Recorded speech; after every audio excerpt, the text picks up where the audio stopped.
Assalamualaikum warahmatullahi wabarakatuh. Perkenalkan, nama saya Risti Handayani. Saya berasal dari mahasiswa Universitas TK Sakti dan Fakultas Ilmu Keguruan dan Pendidikan dari Prodi jurusan Pendidikan Ekonomi. Sebelumnya, saya berterima kasih kepada Allah Subhanahu wa Ta'ala yang telah memberikan saya kesehatan dan kelimpahan rahmat dan karunia-Nya kepada saya. Dan juga saya berterima kasih kepada dosen pengampu Ibu Reni Respita, SPD MPDE. Baiklah, saya akan membahas mengenai tentang perdagangan internasional. Seperti yang kita lihat di PowerPoint, poin pertama yaitu pengertian perdagangan internasional. Perdagangan merupakan proses tukar-menukar barang dan jasa dari suatu wilayah dengan wilayah lainnya. Sedangkan perdagangan internasional adalah kegiatan yang terkait dengan transaksi barang dan jasa yang terjadi antar negara dengan tujuan untuk memperoleh keuntungan. Contoh dari perdagangan internasional tadi, misalnya Indonesia mengekspor barang ke negara lain dan terjadi timbal balik dari negara lain mengimpor barang ke Indonesia. Baiklah, untuk poin yang kedua, saya akan menjelaskan tentang manfaat perdagangan internasional. Sadono Sukirno memaparkan manfaat yang diperoleh dari perdagangan internasional. 1. Menjalin persahabatan antar negara karena rasa saling membutuhkan satu sama lain. Yang kedua, memperoleh barang yang tidak diproduksi di negeri sendiri. Faktor yang pengaruhnya seperti geografi, iklim, tingkat penguasaan, iptek, dan lainnya. Yang ketiga, memperoleh keuntungan dari spesialisasi, sebab satu negara bisa menjadi spesialisasi untuk barang tertentu. Meskipun semua negara bisa memproduksi barang yang sama, tetapi akan menguntungkan ketika mengimpor barang dari negara spesialisasi barang tertentu. Yang keempat, memperluas pasar dan menambah keuntungan. Perdagangan internasional membuat pengusaha dapat menjalankan mesin-mesinnya secara maksimal. Selain itu, mereka dapat menjual kelebihan produk ke luar negeri. Yang kelima, transfer teknologi modern. Perdagangan luar negeri memungkinkan suatu negara untuk mempelajari teknik produksi yang lebih efisien dan cara-cara manajemen yang lebih modern. Selanjutnya, untuk poin yang ketiga, faktor pendorong perdagangan internasional. Yang pertama, kebutuhan negara dan masyarakat. Setiap negara dinilai tidak mampu memproduksi semua kebutuhan bangsa dan masyarakatnya, sehingga perdagangan internasional dilakukan untuk memenuhi kebutuhan. Yang kedua, perbedaan sumber daya alam. Sumber daya alam setiap negara tidak sama karena letak geografis yang berbeda-beda. Contoh, Indonesia dan Australia melakukan perdagangan internasional, yaitu Indonesia membutuhkan hasil ternak Australia, dan Australia membeli hasil bumi Indonesia. Hal itu dilandasi oleh Indonesia yang kaya hasil bumi seperti kopi, lada, cengkeh, teh, dan lain-lainnya. Dan Australia sebagai penghasil hewan ternak seperti sapi. Yang ketiga, meningkatkan kualitas sumber daya manusia. Sumber daya manusia harus ditingkatkan karena persaingan di pasar yang semakin tinggi. Maka itu sumber daya manusia harus meningkatkan kualitas dari masing-masing sehingga tidak kalah dari kompetitornya. Yang keempat, meningkatnya pendapatan negara. Keuntungan perdagangan internasional untuk meningkatkan pendapatan negara sehingga proses ekspor dan impor dipermudah. Negara akan menerima pendapatan dari pajak barang dan pendapatan transaksi ekspor dan impor. Yang kelima, perluasan target pasar. Perdagangan internasional juga mendorong perusahaan memperluas target pasar. dengan memproduksi barang secara besar-besaran. Nantinya kelebihan dalam jumlah produksi dapat diarahkan ke pasar luar negeri. Yang keenam, perbedaan iklim. Iklim yang berbeda-beda di setiap negara akan berpengaruh pada hasil produksi. Contoh, tempe yang dikonsumsi Indonesia menggunakan bahan kedelai impor dari negara lain. Padahal, Indonesia termasuk negara yang bisa memproduksi kedelai. Namun, iklim Indonesia membuat kualitas kedelai kurang baik, sehingga pemerintah mengambil kebijakan dengan mengimpor kedelai. Yang ketujuh, perbedaan selera. Misalnya, perbedaan selera tiap masyarakat antar negara berbeda-beda. Contohnya, negara A penghasil buah dan sayur, sedangkan B sebagai produsen daging sapi. Kedua negara tersebut melakukan perdagangan internasional dan saling menguntungkan karena masyarakat A yang lebih suka daging sapi dan B yang dominan menyukai buah dan sayuran. Yang kedelapan, transportasi antar negara. Faktor pendorong perdagangan internasional yaitu transportasi seperti darat, yakni kereta api, mobil, motor, dan lain-lainnya. Transportasi udara seperti pesawat, dan laut seperti kapal. Yang terakhir, yang kesembilan, mencari dukungan luar negeri. Pendorong perdagangan internasional juga berguna untuk mencari dukungan luar negeri saat negara tersebut membutuhkannya. Ketika memiliki banyak mitra dagang, maka dukungan luar negeri kepada negara tersebut juga semakin banyak. Baiklah, selanjutnya poin yang keempat, faktor penghambat perdagangan internasional. Seperti yang kita lihat di PowerPoint, faktor penghambat perdagangan internasional. 1. Kebijakan ekonomi dan politik internasional. Secara umum, setiap negara pasti melindungi komoditas produknya agar tidak didominasi oleh produk luar atau negara lain.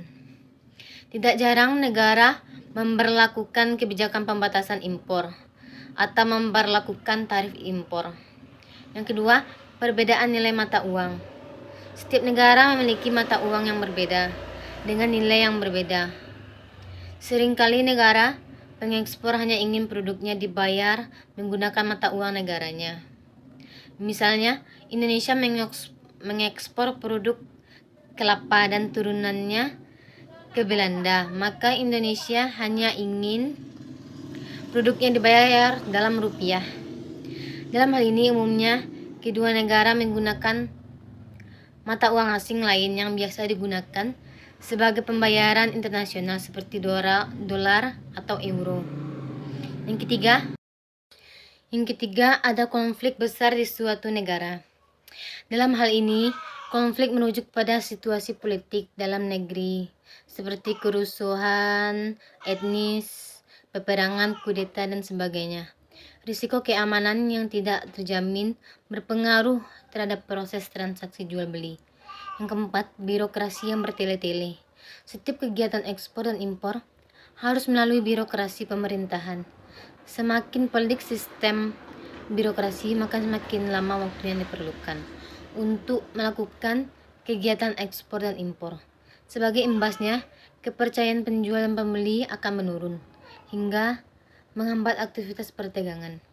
Yang kelima, rendahnya kualitas sumber daya manusia. Tingkat pendidikan berpengaruh terhadap kualitas produksi. Jika suatu negara kaya akan hasil alam, namun tidak memiliki SDM yang memadai untuk mengolahnya, maka produk yang dihasilkan juga akan bernilai rendah. Hal itu tentu akan berdampak pada nilai jual hingga sulit bersaing dengan produk serupa yang diproduksi negara lain. Yang keenam, organisasi ekonomi pada regional tertentu. Hambatan perdagangan internasional lainnya disebabkan karena perdagangan dikhususkan atau terbatas bagi negara anggota organisasi. Dengan begitu, negara luar yang memiliki kualitas produk bagus tidak bisa menjual produknya ke negara anggota tersebut. Begitu pula sebaliknya. Itulah sejumlah hambatan perdagangan internasional. Setiap faktor tentu memiliki kekurangan dan kelebihan masing-masing. Baiklah, selanjutnya untuk poin yang kelima. Apa itu teori perdagangan internasional? Teori perdagangan internasional adalah serangkaian konsep ekonomi yang digunakan untuk menjelaskan pola dan motivasi di balik perdagangan antara negara-negara. Teori-teorinya terbagi atas 4, yaitu 1 merkantilisme, yang kedua absolute advantage, yang ketiga comparative advantage, yang terakhir the proportional factor theory. Baiklah, selanjutnya saya akan menjelaskan teori-teori yang 4 tadi. Yang pertama, teori merkantilisme. Teori merkantilisme adalah suatu teori ekonomi yang menyatakan bahwa kesejahteraan suatu negara ditentukan oleh banyaknya aset atau modal yang disimpan oleh negara yang bersangkutan, dan bahwa besarnya volume perdagangan global teramat sangat penting. Teori ini diperkenalkan oleh Victor de Ricciotti Marquis de Mirabeau. Yang kedua, teori keunggulan mutlak atau absolute advantage. Adam Smith merupakan orang yang mengemukakan teori keunggulan absolute advantage. Ia berpendapat bahwa teori keunggulan mutlak dijelaskan sebagai kondisi di mana suatu negara dapat menghasilkan atau memproduksi barang atau jasa lebih banyak dibandingkan dengan para pesaingnya, dengan mengeluarkan biasa yang lebih rendah dalam produksinya, sehingga mendapatkan keuntungan yang lebih besar. Yang ketiga, teori keunggulan komparatif atau comparative advantage. Teori ini dikemukakan oleh seorang bernama David Ricardo. Teori ini muncul untuk mengatasi kelemahan dalam teori keunggulan absolut, di mana negara yang tidak memiliki keunggulan absolut berbeda nasibnya dibandingkan dengan negara yang memiliki keunggulan absolut. Yang keempat, terakhir, teori ketersediaan faktor produksi. Jadi, teori Hertzsprung-Ohlin mengatakan bahwa suatu negara yang berlimpah pada suatu faktor produksi akan mengekspor komoditas yang intensif menggunakan faktor produksi yang negara tersebut kekurangan. Selanjutnya, poin yang ke-6. Kebijakan perdagangan internasional adalah peraturan yang mengontrol, menjelaskan, dan memberikan koridor tentang cara suatu negara melakukan hubungan dagang dengan negara lain. Peraturan tersebut umumnya berupa perundang-undangan khusus atau instruksi pemerintah lainnya yang sepadan. Apa itu kebijakan perdagangan bebas? Kebijakan perdagangan bebas adalah kebijakan perdagangan yang menginginkan kebebasan dalam perdagangan, sehingga tidak ada rintangan yang menghalangi arus produk dari dan luar negeri. Apa itu kebijakan perdagangan proteksionisme?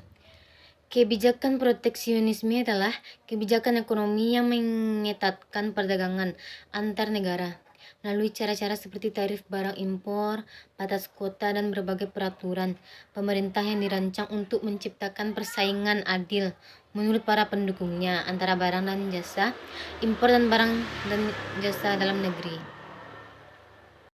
Selanjutnya, kebijakan yang diterapkan ada tujuan dari proteksionisme. Yang pertama, kuota. Kuota adalah kebijakan pembatasan secara fisik jumlah barang yang masuk, impor, dan jumlah barang yang keluar ekspor melalui pasar domestik. Yang kedua, subsidi.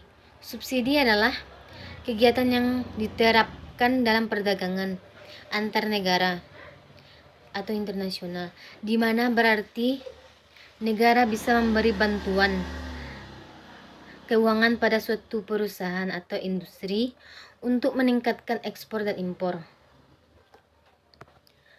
Atau meningkatkan ekspor dan mengurangi impor. Yang ketiga, premi. Premi adalah Salah satu kebijakan yang diambil pemerintah untuk memajukan ekspor dengan memberikan premi kepada badan usaha atau industri yang melakukan ekspor. Yang keempat, larangan impor. Larangan impor adalah salah satu tindakan pemerintah yang dilakukan dengan cara melarang aktivitas transaksi luar negeri atas dasar tujuan tertentu. Yang kelima, dumping. Dumping adalah praktik dagang yang dilakukan oleh eksporter dengan menjual komoditi di pasar internasional dengan harga kurang dari nilai yang wajar atau lebih rendah dari harga barang tersebut di negerinya sendiri atau dari harga jual sendiri. Yang keenam, diskriminasi harga. Diskriminasi harga adalah kemampuan pelaku usaha untuk menentukan harga pada barang dan jasa yang sama pada kualitas yang sama pada konsumen yang berbeda. Yang tujuh, larangan ekspor. Larangan ekspor adalah kebijakan suatu negara untuk melarang ekspor barang-barang tertentu ke luar negeri. Kebijakan ini dapat terjadi akibat adanya alasan dari berbagai bidang, antara lain ekonomi, politik, sosial, dan budaya. Baiklah, pembahasan yang terakhir, yang ketujuh, tujuan kebijakan perdagangan internasional. Tujuan kebijakan perdagangan internasional ini terbagi atas 5. 1. Mengendalikan ekspor dan impor. Yang kedua, meningkatkan pertumbuhan ekonomi. Yang ketiga, menyehatkan neraca pembayaran. Yang keempat, meningkatkan kesempatan kerja. Yang kelima, melindungi industri dari sektor-sektor lain di dalam negeri. Baiklah, hanya itu yang bisa saya paparkan materi tentang perdagangan internasional. Kalau ada kata-kata yang salah, mohon dimaafkan. Wabillahi taufik wal hidayah. Wassalamualaikum warahmatullahi wabarakatuh. Sekian dan terima kasih.